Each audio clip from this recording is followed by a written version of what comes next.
Other news tonight, Governor J.B. Pritzker believes the federal deployment of ICE agents to Chicago streets will begin this weekend. Now, that coincides with the celebration of Mexican Independence Day. When it comes to the National Guard, Vice President J.D. Vance tonight said that there are no immediate plans to send the National Guard to Chicago. The city is on high alert, and our political reporter Ann Ahern joining us now with the very latest on where we are at this hour. Ann. Absolutely, it is changing information and new now on timing. Late this afternoon outside the White House borders are Tom Homan. He told reporters, quote, "We don't want to give sanctuary cities too much heads up, but it's coming." As for the National Guard, Governor Pritzker says if the Guard is on the Chicago streets, President Trump will end up in court. Pritzker does not see a need for the Guard or want it, as he sees it help Trump if he faces a court fight. It is up to the governors of each state to call out the Guard, not the president. Pritzker met today with violence interrupters who are receiving emergency response training. It's in this response to the expected federal takeover. Here is my question to the governor. There are those critics who are saying this is all political. You won't call the president because you have your own aspirations and it would look weak. How do you respond to those? That's silly. That is absolutely ridiculous. Let me be clear. The president is begging me to call him to ask him to do something that we don't want.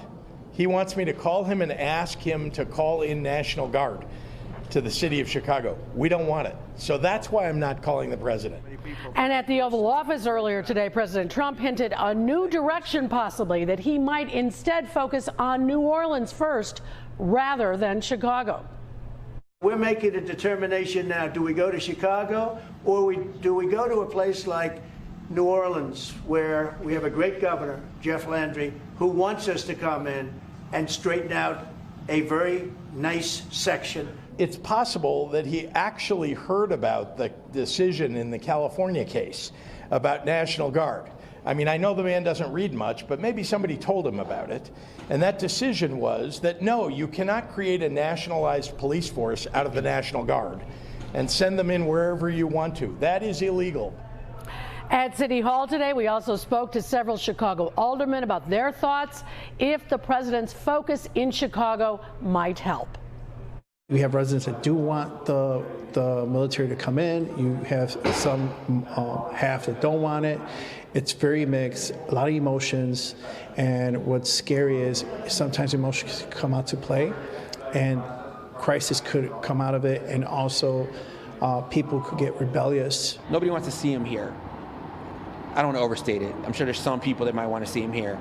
But if you're looking at what we need to do to actually bring about safety, it is working with the resources we have and actually have planning to really get this thing moving. We are trending in a good direction, but it's not zero. Finally, on Capitol Hill, Senator Dick Durbin is calling for Senate hearings on the possibility of sending federal troops to cities like Chicago.